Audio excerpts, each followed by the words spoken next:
Welcome to another Family Resource Center webinar.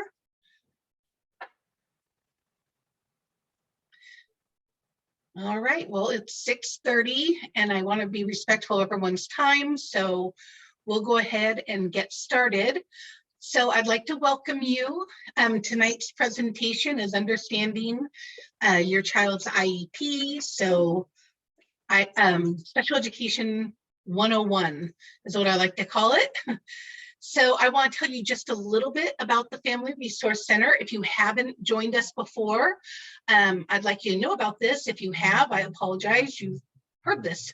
So the Family Resource Center is housed with the Clovis Unified Early Intervention Program called City Kids. That is our birth to 3 program. We work, oh, there's my doggies.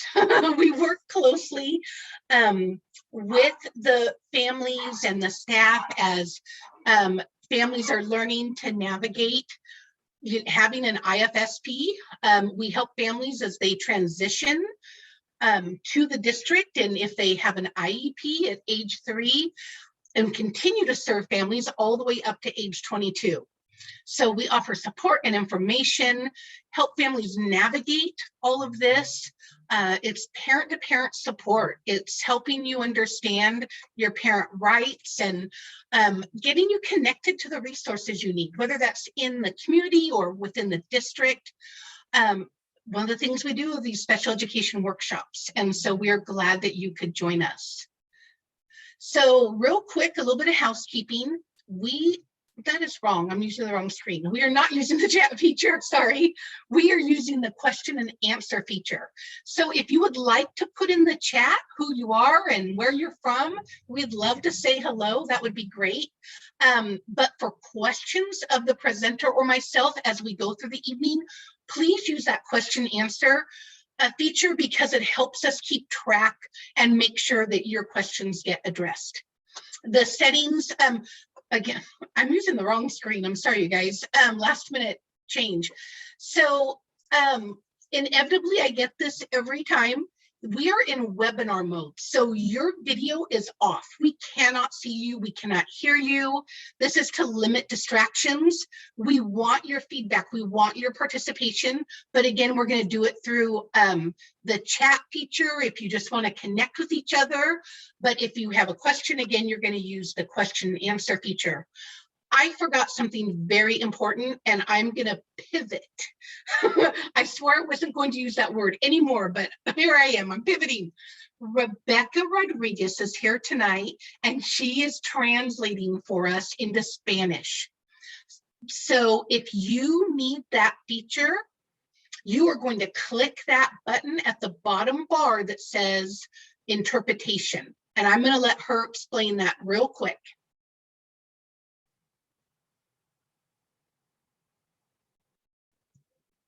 It's okay if you can't hear her. Yeah.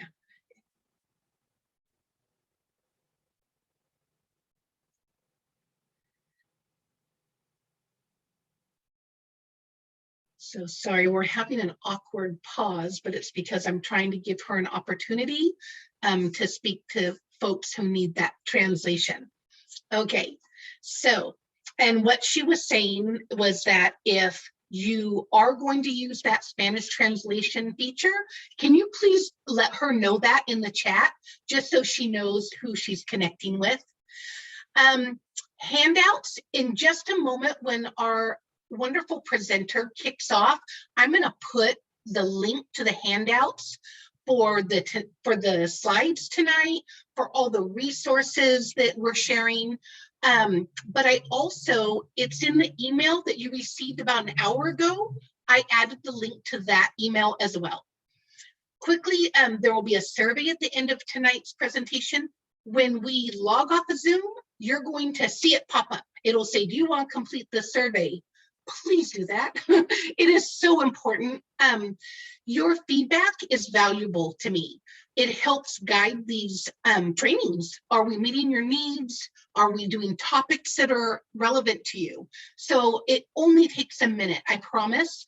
And if you've joined us before, you know there is a pretty cool prize if you, a little FRC lunch bag and some little books that you'll receive. I'll draw a couple names from the first few people who get it done. So there's your incentive. And tomorrow morning, you are going to receive an email from me. It is going to have all these links, so don't worry if you don't capture that during the presentation tonight. Sometimes if you're on your phone, it's really hard to keep track, or you might be multitasking. Again, we can't see you, so you could be in your jammies, cooking dinner, whatever. We're okay with that. We're all friends here. So, but in the morning, you will receive an email. It will have all the resources. It will have the links that you'll need, and it will have a certificate of attendance. So with that, one more quick slide. Here's my disclaimer that this is not legal or medical advice. This is parent-to-parent support, and we are trying to help you have the resources you need to navigate all of this. So with that, I'm going to stop sharing. I'm going to launch a poll just so you can tell us real quick while Ann shares her screen and tells us all about her. So there we go.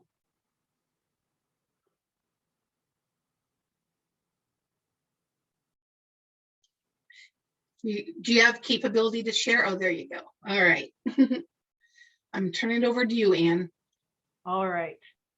I'm going to turn that poll off because that's all I can see. But thank you so much, Leann, for having me come and present this evening. I did this presentation.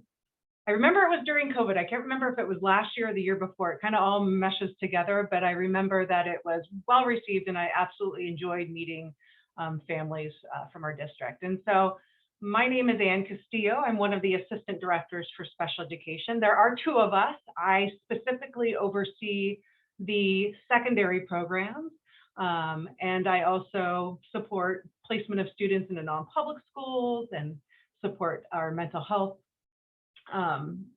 contract. But Kristen Hatton, who also is the assistant director, oversees elementary too. So we are contactable. I can leave my name and email address at the end. So if you have questions maybe outside of this realm, you're welcome to contact us. And so I think it's important to just to share a little bit about myself and what gives me the motivation to do what I do. And so you can't laugh, these are back from the 1970s, but I was blessed to be born into a family who, where my brother was born with cerebral palsy. So this is my brother Bobby here, and the nice bright orange pleather wheelchair that they had back then. And of course, this is me, and then my younger sister, Cara. I grew up in a family where my parents were very strong advocates for my brother. My dad was in the medical field and was very much focused on either a cure or kind of coming up with some crazy contraptions so that my brother had access to his educational career or even to food. I remember that he once came up with some contraption where my brother would hit a button, and I think that button's on top of his wheelchair there, which would take a spoon, dive it into his food, and come up to his mouth. And so we were all part of his education and part of his life. I even attended his IEPs from the time I could walk. And I was that child who probably drove all the staff members crazy as I was playing with everything in the room as they were trying to hold a meeting. I was definitely an advocate for my brother. In this picture up here in the right-hand corner, I believe that we were getting in trouble, and I was kind of standing over him and taking the blame for whatever went wrong, of course.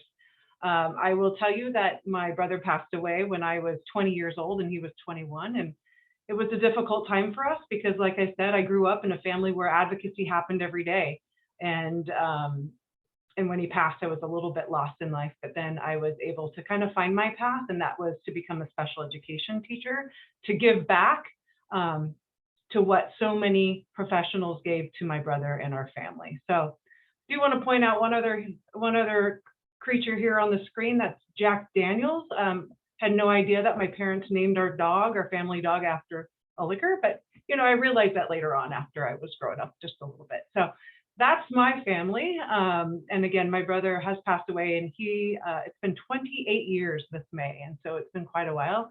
But for the last 28 years, I've been in an advocacy role for students with disabilities and have passion every single day that I come to work because of the strength that he has provided me.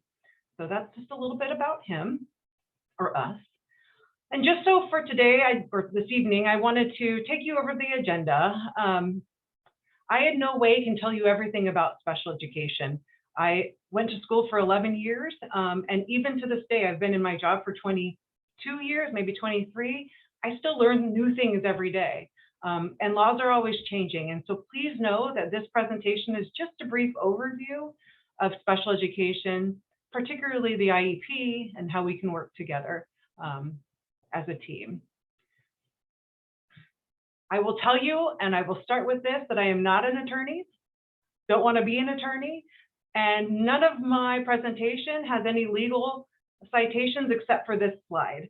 And the Individuals with Disabilities Education Act, if you Google it, you can read on it for years. It's very large, but one of the most important things I think it's for you to know is that you have a team. You have a team walking in to every IEP, but often I get the question of, well, who is on my child's team? And so the law really lays that out very well, and I'm just going to go over it just briefly.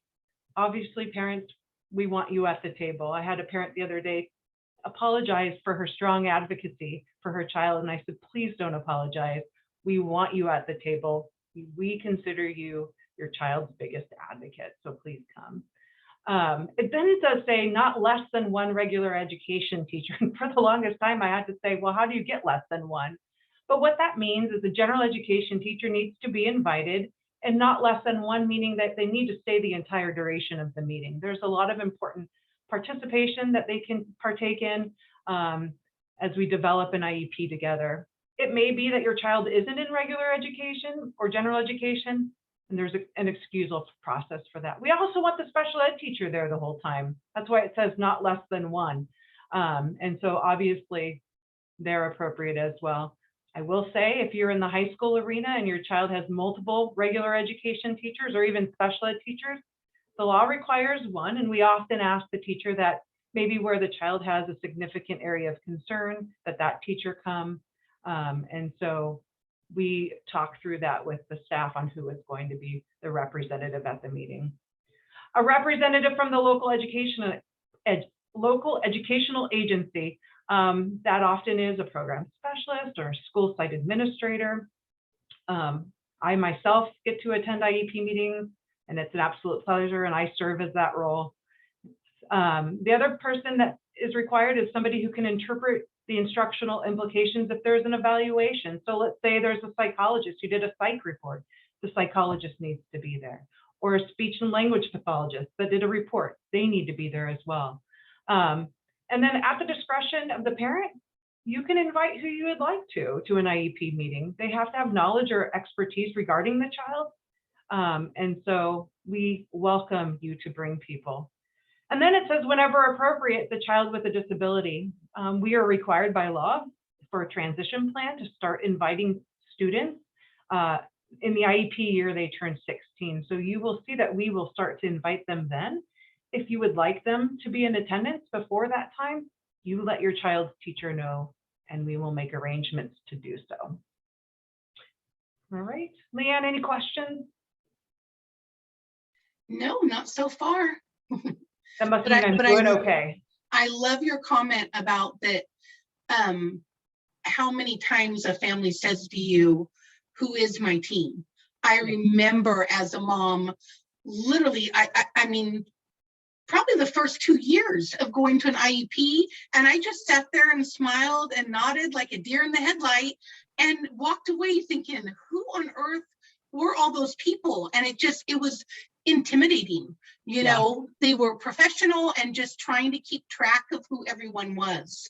Yeah. So let me, it is very important. If I rewrote this law, I would put siblings down there because, you know, me being a sibling, I thought it was really important that I attended every single meeting and I drove everybody nuts. But you're also welcome. I've been to a lot of great IEP meetings where parents have brought the siblings too, just because of the interaction So Sure. let me go on.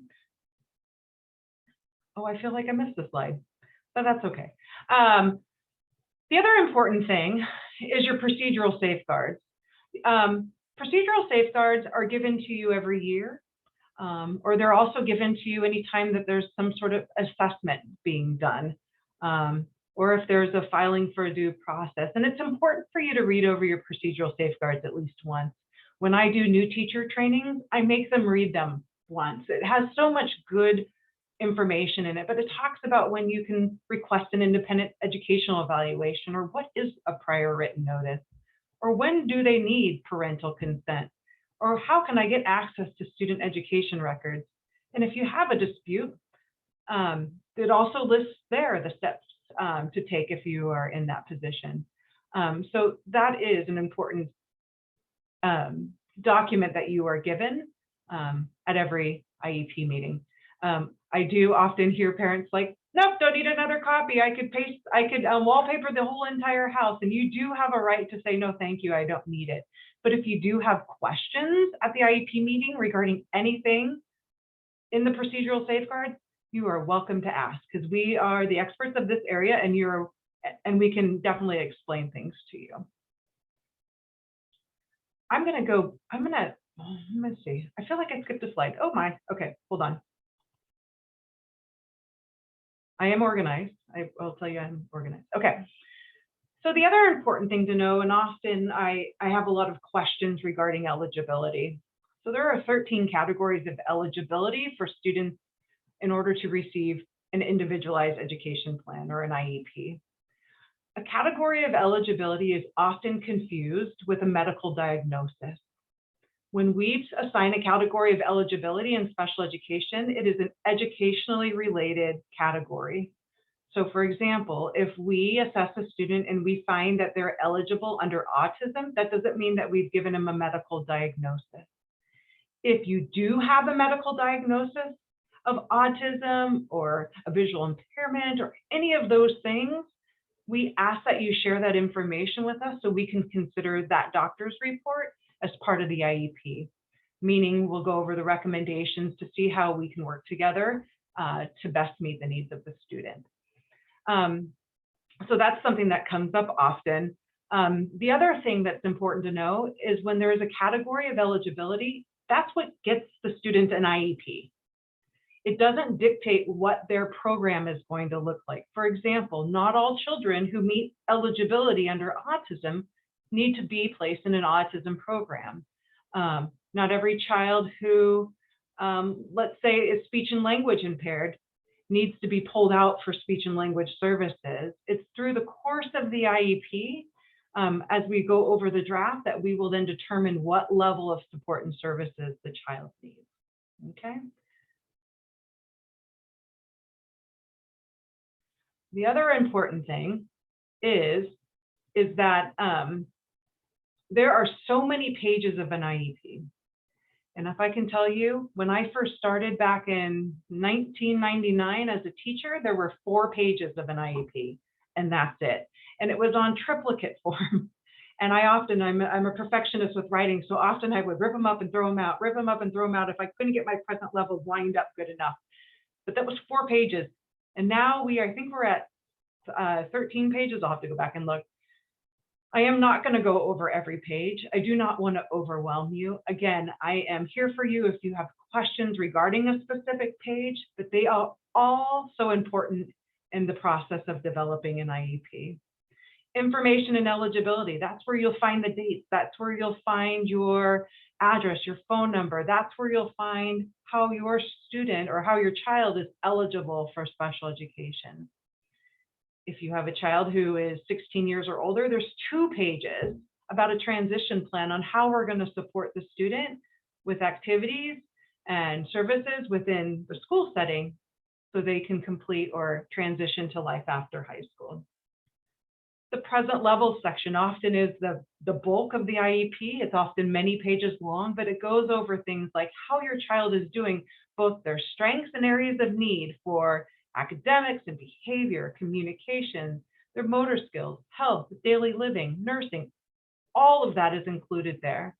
And I'll show you in a minute that all of this is connected from one page to another. We can't talk about statewide assessments before we talk about present levels, okay?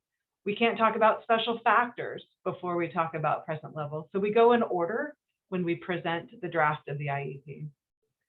If your child has a special factor, let's say they're hard of hearing or visually impaired and they require maybe some additional services due to their low incidence disability, that is documented on that page. Or let's just say maybe your child has a behavior that impacts their learning or learning of others. That's documented on that page.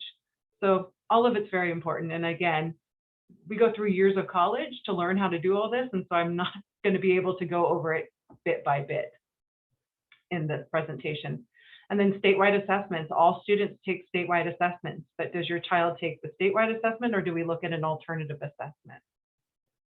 Oh, there's only 10 pages, excuse me. And then, feels like there's 13. Then we talk about goals. Every year we write goals based on your students' present levels. And those goals are what's going to drive the team to determine placement for your child. Of course, we can't talk about services before we talk about goals because it's all linked together, but we'll talk about maybe what accommodations or modifications need to be in place in order for your child to make progress. And we'll talk about services and if they're eligible for transportation or extended school year. And then we talk about what their educational setting is going to be. Are they going to be in special education? Or are they going to be in general ed? And what is the percentage we're required to report that? And then we can't thank the coronavirus or the pandemic enough for giving us an extra page in the IEP, and that's an emergency plan. And again, this is new. And if there is ever an interruption to schooling for 10 days or more due to an emergency condition like the pandemic, we talk about how instruction will be provided during that time. So it lays that out. And then most importantly, in order to get any of this in place, we need your parent consent. And so those are some well, those are all the pages of an IEP. And again, it's a lot. And I'm purposely not going over every one in depth. But here's an important screen here. This is the last page of an IEP. This is the signature page, that consent page that I just talked about. It often is very confusing, as well as every IEP page can be very confusing, but I think it's important for you to know that on the top here, you're going to be asked to sign in participation. It's not an agreement. So this often is sent around maybe while the email, well, given that we do most of our IEP meetings via Zoom, this will come to you for signature, and it's not to be mistaken for consent. The consent box is right here. This is important. Do you agree to parts of the all parts of the IEP? You would check that box, but there might be a time where you don't agree with all parts, but you do agree with some, and you can list out what those are, and then the team will get together with you and talk about what those concerns are or the things that you disagree with and come up to common ground. And so your signature is what makes it, I say legit. Your consent is what allows us to move forward to place that IEP into motion. The other important thing is your involvement in this whole entire process. You are the most valuable participant in an IEP meeting, and we as a district want you to participate. We want you to ask questions. We want you to share concerns. And so there's a question here. Was there parent involvement? Do you feel like you were involved? It's important that you share with us that you were. And if not, if I was at the IEP meeting, I would say, what can I do to better facilitate your involvement? I want to make sure that your voice is heard. I won't go over all the bottom part, but so just wanted to share that, Leann. And thank you, Ann. I think that's something that, again, is hard for families sometimes to understand. I know, especially working with young families, that confidence, that awareness that the team really does want your input. One of the things at the Family Resource Center I strive so hard to do is to help families feel prepared for an IEP. And by prepared, that means even if that means for a week ahead of time before the IEP, keep a notepad and a pen around and jot down any questions you might, have going ahead of time. Jot down what you think your child's strengths are and what their areas of concern are. So that you're ready to participate. It doesn't mean you have to be an expert on all, the lingo, but by all means, the Family Resource Center has documents available to help you understand more. Even, when you talked about the procedural safeguards, in the binder that I have for families, the IEP binder that is, free and downloadable, there's a abbreviated version, a parent-friendly version, of just one sheet, bullet points. What's the general gist of the procedural safeguards? Again, because, looking through that parent lens, if nothing else, I just want families to feel confident enough, to feel prepared to sit at that table and share. You're the expert as the parent on your child, and everybody at that table, is an expert in their field. And what we have to share as moms and dads are that, we know our child. And so, being able to come with at least that awareness of what is it that you're not quite sure about, and feeling comfortable to ask those questions. More often than not, you will be very surprised, how happy the teams are to get, to get your input, for families to open up and to ask those questions, not just nod, and agree and really then go home and be frustrated, right? Right. I'm going to ask you to save that too, because I'm going to have you repeat it when in a little bit. I have a slide about how you can be prepared, and I think what you said was really, really important. And as I communicate with parents on a daily basis, I ask those questions too, so that I can share out. Right. Because and go ahead. I'm sorry. No, I've been to thousands and thousands of IEP meetings. I do those on a daily basis, but the ones that I leave with a heavy heart is when a parent, not leave, but I come with a heavy heart is when a parent says, I don't want to come. And I say, oh, why would you not want to come? Because I don't want to hear what my child can't do. And I should say that I used to be the program specialist for the severely disabled population of students. And it was hard for them to hear what you can't. And so we made sure, it was important for us to know, because we made sure that we were celebrating, that it was a celebration. It wasn't oh, he can't do this and he can't do that. We are responsible for identifying needs in the process, but it should be a celebration, and we want that to be a good feeling for when families walk in. And I can understand from both points of view how overwhelming some of our IEP teams are, just in the sheer math of the size of them, how it can be extremely overwhelming. So my hope is that you would find comfort eventually. I know it's a little nerve-wracking at first, but comfort just to really take part in the whole process. So. Yes, I agree. And so real quick, before we move on to this next slide, we do have a question back on that other page. Sure. So for the statewide assessment, would that be addressed in the IEP? Yeah, let me go back and show you the screen. So the statewide assessment is page number 5, if you look at an IEP. And it might not exactly be page 5, but it's the 5th form in our program. Some of these forms beforehand are much longer in length, and so it might not be your exact page 5, but the statewide assessment is part of an IEP.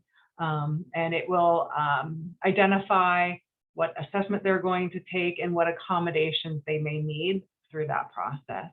It also will identify those students who aren't eligible for a test, maybe because they're outside of the testing window. And it'll also identify if there needs to be an alternative test, because we do know that some of our students aren't on grade level or take grade level curriculum, and that they're on an alternative curriculum. And so we look at an alternative means for assessment. Great question.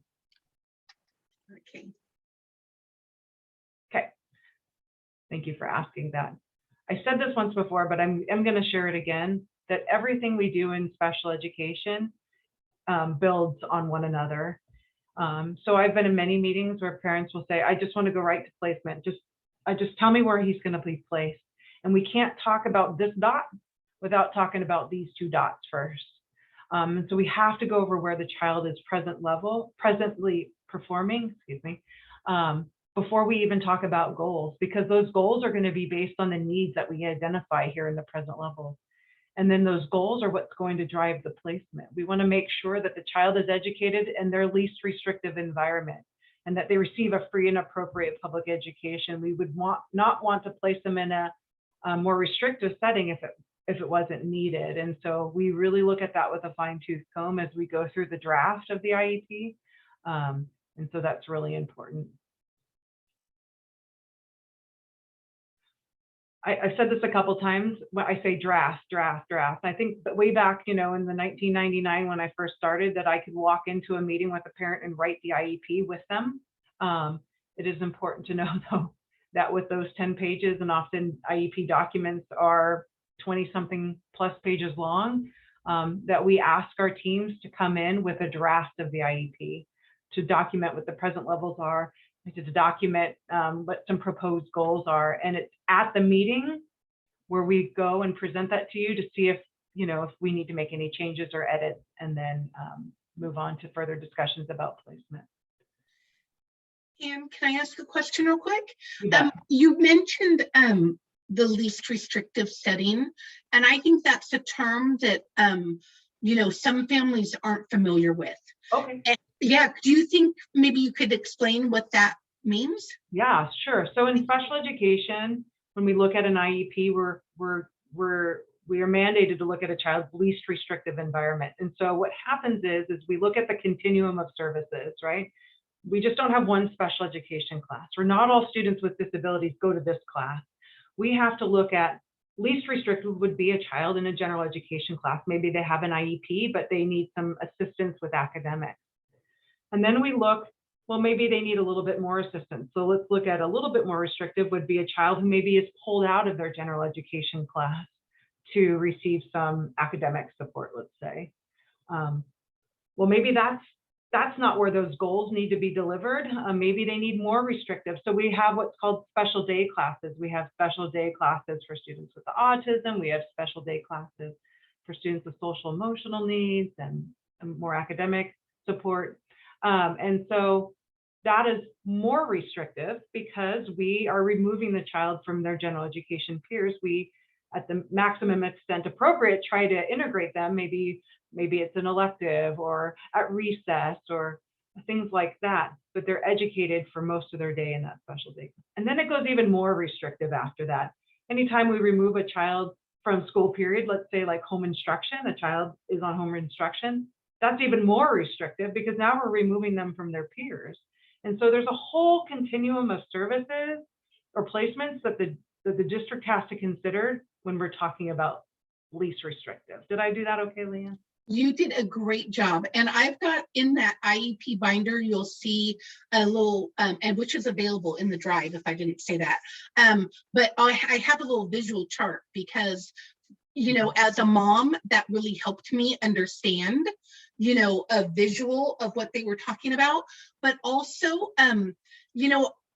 I guess I would like to take the opportunity too that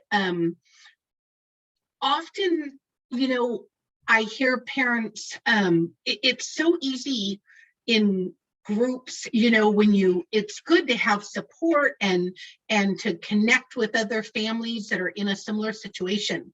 But I think one of the few downfalls, though, is I often hear families say things like, or advocates say things like, well, if a child has this diagnosis, they should be in this setting. I'm going to use an example, just make something up, all children with, an orthopedic impairment should be in gen ed, or all, and what I find so hard about that, and what I think is such an injustice to families is, one, this is supposed to be individualized. So even two children with the same diagnosis, can have different needs. But also, it's so interesting, you know, too, being a family member and a professional, you know that what you bring to the table too is that, again, you know your child best. And so one child or one family could be advocating they don't want their child in a gen ed setting. They could be saying they are going to get trampled, like that is, they are not going to learn and thrive in that setting. And they want, you know, they're advocating for a more restrictive setting. And then vice versa, you could have you know, a family who says, no, my child needs to be in that gen ed setting. What can we do to give them more opportunity? And so again, I always think that's so important that, you know, it's wonderful to speak for your child, you know, but that's really all you can speak to, because every kiddo is so different. And anyway, there you go. You'll step off your soapbox there for a Yeah. minute. Okay, I get on mine every once in a while too. It is this whole process of developing an IEP that makes your child's education individualized, because everything that is written, everything that is agreed to is because of their specific needs in that area and no one else's. And so I thank you for saying that is extremely important. I will tell you that there's so many different types of IEP meetings, and gosh darn it if they didn't just change some of the names. And so when I think that, you know, everything, we got it down. What? You just changed the name? So I'm going to briefly go over these IEP meetings with you. There's the different types, because more than likely, I'll say you will be asked to attend one of these meetings. And so for those of you who are with us tonight, your child has had an initial IEP meeting. And so that is the very first meeting where the child was assessed, and the team is going over reports to determine eligibility, and then they develop an IEP if the child is eligible. So every year, at least once, at least annually, and it's held by the same date every year. So if I had an IEP today, being March 1st, 2022, by next year, March 1st, 2023, you will have what was called an annual review, but is now called a plan review. So that's something new I'm still trying to swallow, but this happens every single year. But every 3 years, your child can be reassessed to determine continued eligibility and update their present levels and goals and all that good stuff. That was what was called a triennial review up until recently, but now it's called an eligibility review, because why not change the name? So you may see that difference on your child's IEP now, and you can compare it to years before if your child has been in special ed for a little while now. That has changed. The other thing that happens is we often get students from outside of the district where they come to us, and maybe there are some of you in tonight that have had a child had a 30-day review.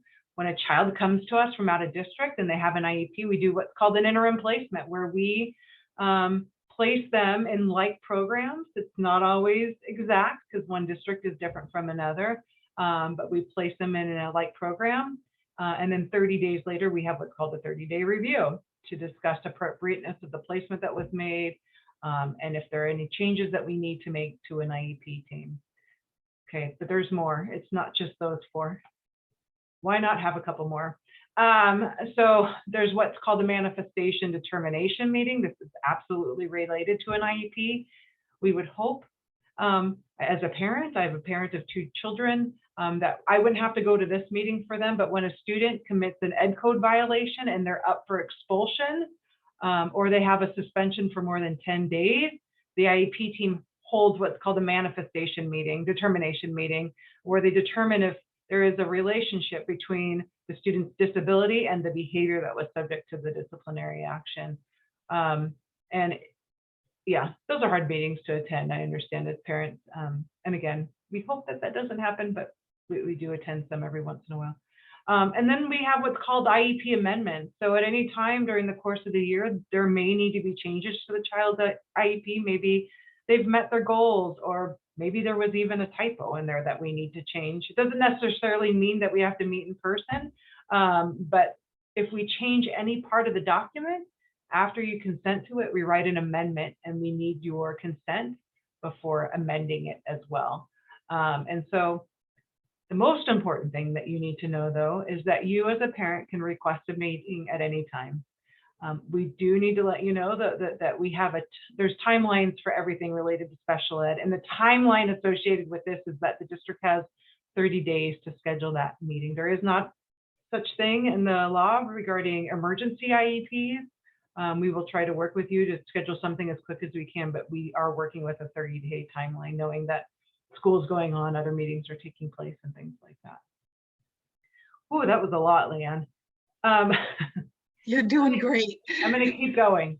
And I come into this knowing I don't want to confuse anybody, but I do understand the overwhelming nature of all this lingo and all this information.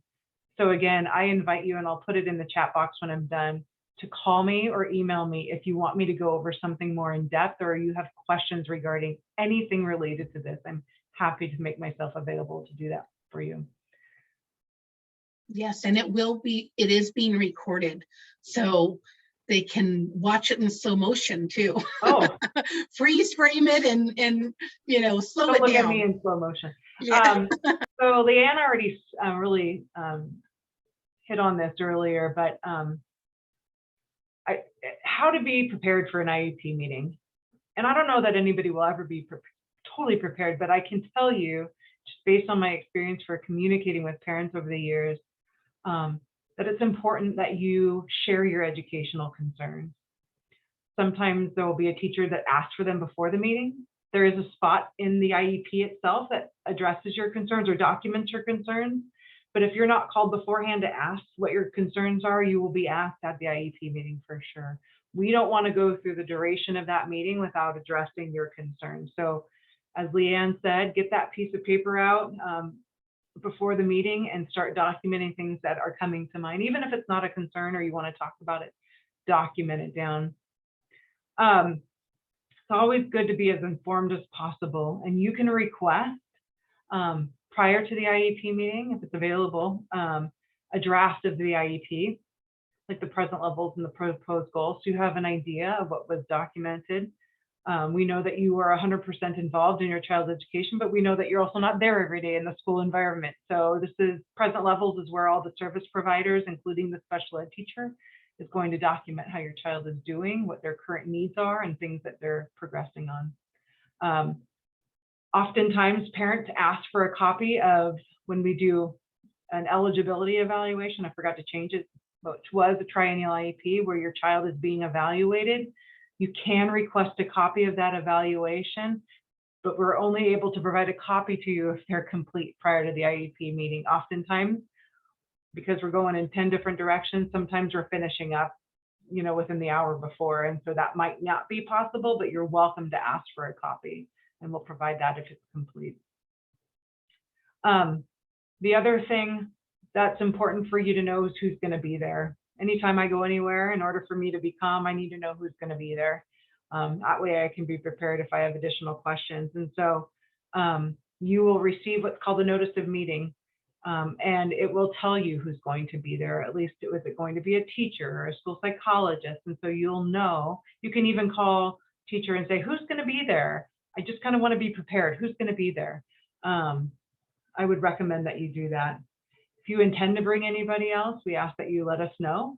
And of course, we ask it to be somebody who has knowledge of your child. A lot of times parents bring advocates to IEP meetings, and I am so for that, especially when the advocate knows the child. It's difficult when the advocate doesn't know the child because it often sometimes steers us in the wrong direction when they're advocating for something that's not related to the child. And so we welcome all additional participants. Again, I was the kid that was invited to every IEP meeting, so I think it's great. Bring your other kids if you want them involved. It's important. And so I share with you what's called the notice of meeting. You will get this prior to the IEP. This is a very important document. The reason why, I think for me, is because you are going to know who's going to be there. We anticipate that the following members may also attend. We don't put who they are because sometimes that may change based on availability, but we'll tell you what their roles are. And so you'll get a special ed teacher, a general ed teacher. Your student box will be marked if the child is 16 years or older. The psychologist will be there, or if any other service providers will be listed here, like a speech and language pathologist. So you will see who's coming to the IEP. We also want to let you know too that you can audio tape meetings, IEP meetings.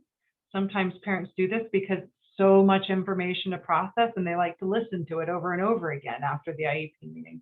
Or if you want to record because your husband or wife can't be there and you want to share it with them afterwards, we do allow that. We just ask that you provide 24-hour notice so that we also may record the meeting. Otherwise, let's just say you're invited to a meeting and you can't attend, or it's not at the right time. You have actionable items down here, whether you can or cannot attend, or you're requesting a different time or place. You need to be there. We want you there. Can't do it without you. And so it's important that that communication happen. Oftentimes teachers will schedule at the beginning of the year, dates well into the end of the year, just to get it on the calendar. And we understand that things do change. So we just ask you to be communicative in the process if maybe a date you agreed to earlier is no longer going to work for you.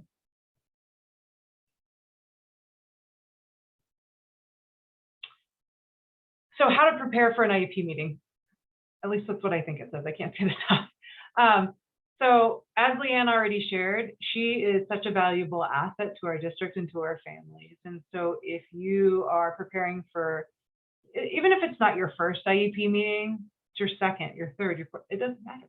Leann will come if it's arranged at a time to include, her in her schedule. If Leann can't attend, she will be more than willing to talk to you beforehand to help you prepare for your child's IEP and just to gain an understanding of what to expect. I also would recommend that you look at your IEP documents from last year. I've seen parents keep binders of the IEP documents. I like how they do that because it's important to prepare by reading what happened last year and to have a clear understanding of what was and now what's going to be presented. And the other thing that I always share with parents is allow yourself enough time for IEP meetings. IEP meetings can be lengthy. They typically, for a plan review or an annual IEP, is around an hour or so. It's different for every child and because their needs are different, of course. And so allowing yourself 30 minutes, 15 minutes is not enough time. So just be prepared. Oftentimes when we do assessments, they can run 2 hours in length or more. And so just know that that may occur. Anne, one of the things that I think is a great tip for families too is to do an all about me sheet, right? That you can share with the team. I think that is such a valuable tool. And families, if you haven't seen one, again, reach out to me at the Family Resource Center. I've got templates, but for young children, it's great. And it's great to give to a new teacher at the beginning of the year. You can put a little picture in the corner. It's just a synopsis of your kiddo, right? What makes them happy? What motivates them? What frustrates them? Just those things that you really want to highlight about your kiddo. Also, another thing I would really encourage families is as your child gets older, and again, when you talk about a kiddo with an IEP, that is a huge spectrum of what a kiddo's disability might be, okay? And I recognize that. But, if at all your child is able to participate, and as they start to get to be junior high or so, or whenever you're comfortable, again, your child best, to start including them and teaching them how to, speak for themselves. I talk to, moms, or dads so often that'll say, and I remember this too, so believe me, they'll say something like, well, how do I know if, my kiddo wants to do this over this, and should we bring it up in the IEP? And I said, well, what does your child want? And they're, well, I don't know, I didn't ask them. Well, and believe me, I get it. As parents, especially when you have a child with a disability, you get into that mode of, case managing their world, right? But we really do want to help them learn to participate in it as well. Yeah. You will be shocked at changes that happen at 18, which was last month's webinar. But you know, it really, no matter your child's disability, there are big changes that happen at 18. And so you really do want to help them learn to start contributing their own opinions. And again, however their ability allows that to be, but you know, to join in and contribute their perspective. Yeah, I also support the adult school program, and one of the really cool things is how involved they are. Oftentimes, students will run their own IEP meetings if they're able to, and so it just is so important as we transition into that age where they where we talk about their transition plans. So at 16, we really encourage involvement in their IEP development because we want their buy-in. Right. I can't stress this enough, is that any IEP meeting, it's not parents against district.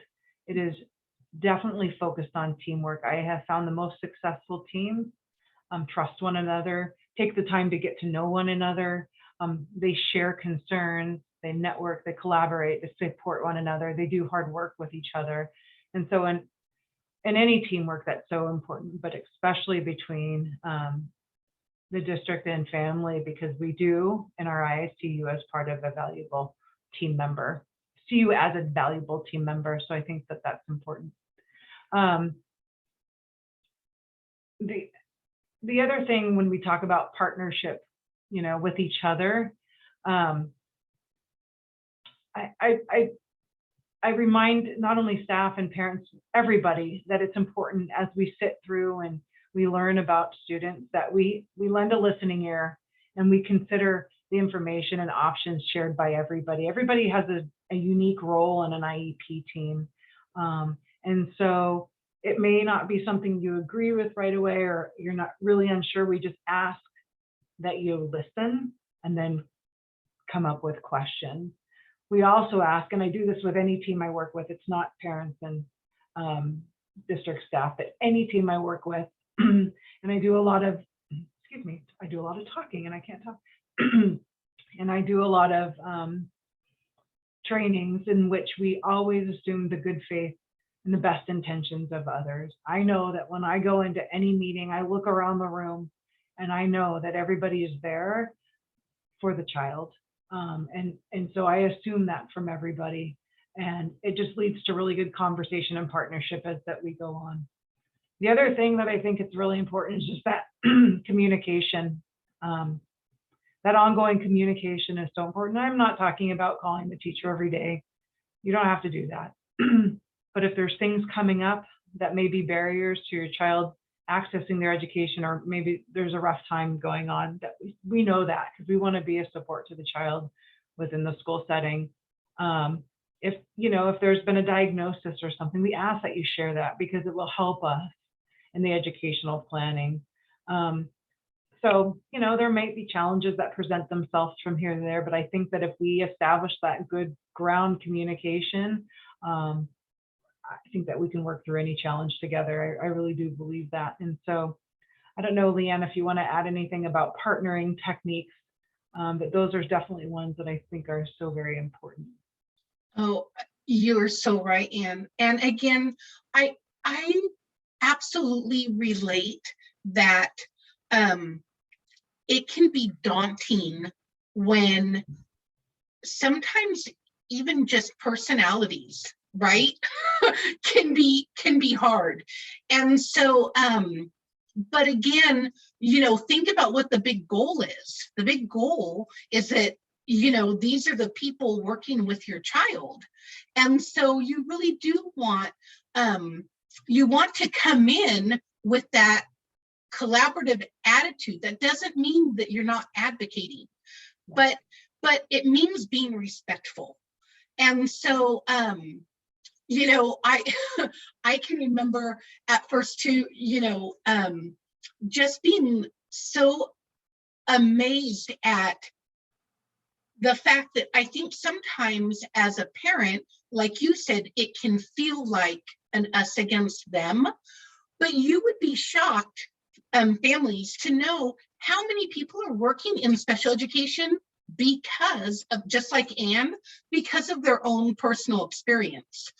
And so, you know, they're busy moms, and they've got, you know, loved ones with an illness, and they've got, you know, all those things that we're juggling too more often than not. And so I think and I say this to staff as well, you know, I can remember feeling like that hot mess mom, you know, like this is me having it together, okay?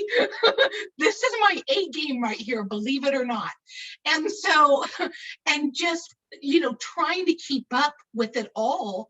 And when I was shown grace and understanding and a pat on the back, what that meant to me, and, you know, and then extending that to them, you know, I appreciate you're taking care of my rat ball kids. Here's some cookies because I know they're hard. You know, it's not easy, you know. And so just having that perspective of having, you know, some grace and not automatically going to that fight mode of, you know, somebody's out to get us, right? But being honest and communicating, you know what, this isn't working, what can we do about it? And then again too, I think something that I try and explain to families often, because even the terminology, even trying to navigate, well, okay, I've talked to the teacher, you know, and this isn't resolved. What do I do next? Okay.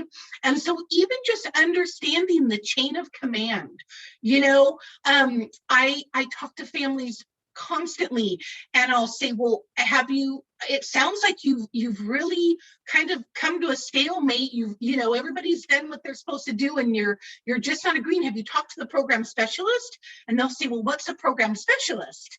And again, how would you know as a parent, right?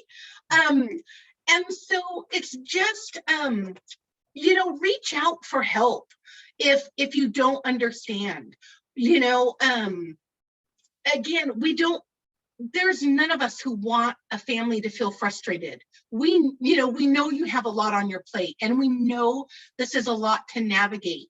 And so I really think that, again, like you said, Anne, getting that communication going and sharing your frustrations. It's okay to say, you know, I don't agree with this, and I don't think things are working. What can we do? Can we brainstorm and try and come up with a solution? Yeah. And again, just understanding, you know, what those next steps are. You know, again, you know, unfortunately, you talk to parents who are just so frustrated, and they've gone from frustrated with something that happened to the classroom to blowing up the school board with emails. And I was like, oh, we skipped a few steps there. You know, like, I mean, let's see how we can resolve this, you know. So Absolutely, good points. And again, you've gained a couple additional resources today. Yes, it's hard to know who to go to, but if you even have just questions about who to go to, you can call Leann, you can call myself, and be happy to guide you in the right direction there. yes. I got these off of Pinterest, and some of them are like, oh my goodness, but I truly typed in IEPs, and this is what came up. Oh, I'm so excited for IEP tomorrow, said no one ever. And it reminds me of just some of the families that I've worked with that don't want to go in, that feel like they have to cover up, like they're going to war, or that they need to drink heavily afterwards. I'm like, no, don't do that. No, we will work together. We promise we'll work together. It's not saying it's always easy work. It can be difficult work, but you are a part of our team. And so I just want you to know that it doesn't have to be this way. And so I know that we have a question and answer box. So if you have question and answers, please listen. I'm going to stay on just for a couple minutes. I'm also going to take a minute and type my contact information in the chat, if you don't mind. That's great. Thank you. We don't have any questions because you've done a great job of capturing all that. A few minutes ago, though, I had a question, but it was I don't think it went to everybody, so I'm going to read it. Someone asked, could we give examples of questions that parents might bring up? And so I shared one of the most popular questions that I hear a lot is that parents ask, but they weren't sure, like, can I ask that in the IEP meeting? And it's like, of course you can, but it's about services. Like, for instance, I'll talk to a mama who maybe their child is getting speech, and they'll say, but I see on the paperwork it says they're supposed to get 120 minutes a month, but what does that look like? I don't even know where they get that at. Yeah. And so yes, ask questions. Say, is this, where does my child get speech? What does that look like? Do they get it in the classroom? Is it a group setting? Is it one-on-one? Are they pulled out of the class? And it, so that's definitely a popular question that families. I would say that's the most popular one for sure. Mm-hmm. Yeah, and another one that I mentioned is how, so you go to all this hard work to come up with this great IEP plan, and then families walk away and they say, well, but how do I know if it's really working? That's another good one. Right. I'm going to say, and I'm going to answer that one for you because I thought it was such a good question, is that, so through the IEP process, teams are required to report on the students' progress on their goals. And so 4 times a year, and depending if your child's elementary or secondary on when that's reported, but you will receive actual progress reports on the IEP goals. That doesn't mean you can't call and say, how's my child doing, or email and say how my child's doing, but you will receive that. And so all of the service providers also keep documentation of when they see the student and what their actions were that day. And so asking the question of what does the schedule look like is something that I would want to know as a parent. Like, I get the whole picture.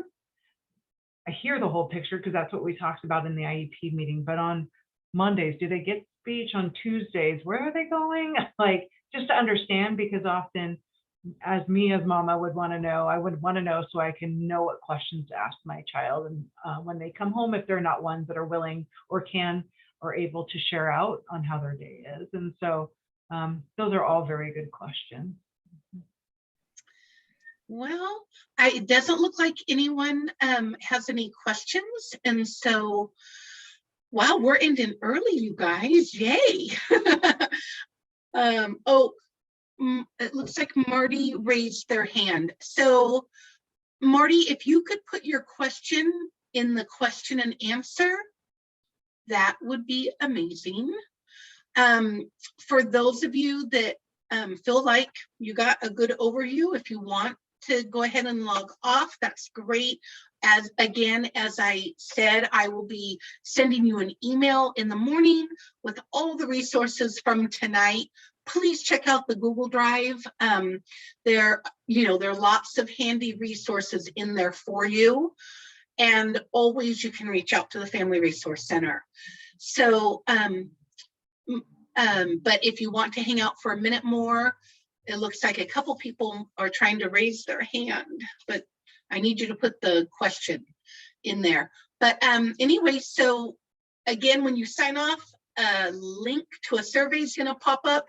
Please take a moment to fill that out and be honest. Really, I value your feedback. And so, and I'm so grateful for all your wisdom that you shared. And it's such a family-friendly perspective. And I appreciate that. Yeah, absolutely. It's something I always enjoy doing. So I will come back again and again, but I will also wait for some question and answers to come through for the next 5-10 minutes. And so Thank people you. want to stay on. Leann, if you don't mind reading them, I think there's one in there. There is, and I'm going to read it to you right now.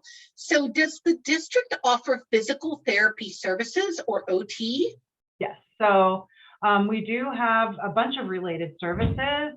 So we do have physical therapy, we do have occupational therapy, and many different other types of therapy. In order for a child to receive that service, they have to have an assessment. It's that assessment that will document their level of need and what service that provider can give in order for them to access their education. So, yep, the answer is absolutely. It's all about eligibility, though, for that service. Right, and I love that that question was asked, because I will tell you, as a mom, that was so confusing to me, the difference between the medical model and the educational model. And just like you talked about in the beginning about the eligibility, and your doctor gives you a prescription and you need to get occupational therapy, and then you meet with your IEP team and they say, well, but this is it doesn't impact their educational day. And understanding that is, navigating all the different services and figuring out the rules for everything. Yeah, it can be very confusing. And another thing that I recently was just talking to a mama about was that they did have OT services on there, but she thought that meant they were getting OT every day at school, like actual therapy, like you would take them to, a therapist for. What she didn't realize was it was just a consult. They came in, they checked in once a month, to see if the child was able to access their education. And, and she had no idea. And so she was frustrated. And, rightly so. I mean, again, we get so much information at the IEPs. That's why I love your tip of bringing someone with you, because again, it's like an important doctor's appointment, in the sense that, we as parents, like, this is it. This is the moment we've been waiting for, right? Yeah. We're going to, find out how our child's doing and get to talk to all these providers. But then, you get so much information, and then you're trying to remember to share your input, to actually process it all. Yeah. Take time. There's so much value in that assessment report. And sometimes you're right, it's in a lingo that you don't always digest. And so ask questions about it, what it means. But if a child is eligible or if they're not eligible, it'll explain why in that assessment report. I do want to switch over real fast. Nicole in the chat did write a question that was a really good question. If a child needs an IEP, are they able to stay at their home school, or will they be transferred to a school that deals with more IEP children? I love this question. And so when we say everything is individualized, we don't have a school with IEP children. We have 40-something school sites in our district. All have students that are in general education, and even our students that have IEPs are general education students, but they happen to have a special ed service that we provide them. I will tell you, though, that placement and location is based on the service that they need. I'm going to say this, for example, if you have a child that requires maybe a more restrictive setting, I talked about that earlier, and maybe a special day class for students with more severe disabilities, we don't have those at every school site. We only have them we only have 15 classes across the district, and they're only in certain areas. So based on your child's needs, if they needed that restrictive setting, they may have to move away from their home school site to that program. Let's just say it's at Clovis North or Mountain View. Those are some of the areas, but they're not at every school site. I'll go back and tell you we have one placement in this district, or maybe two, where it has students with just special education services being served there. That's at the Garfield Special Education Center. Right next to Garfield Elementary, we have students who have severe, not only cognitive abilities, but medical needs that require this setting where nursing is involved around the clock. And it's a very small environment for students who are not able to be educated in larger groups just because of the health and safety for them. And so that is a specialized setting. We also have one other specialized setting across or in the district office complex for students with severe social emotional needs, where they are not able to be successful at their home school and require a therapeutic milieu in order for them to access their education. And so that there's those two very unique cases. Otherwise, we have students everywhere with IEPs at all of our different schools.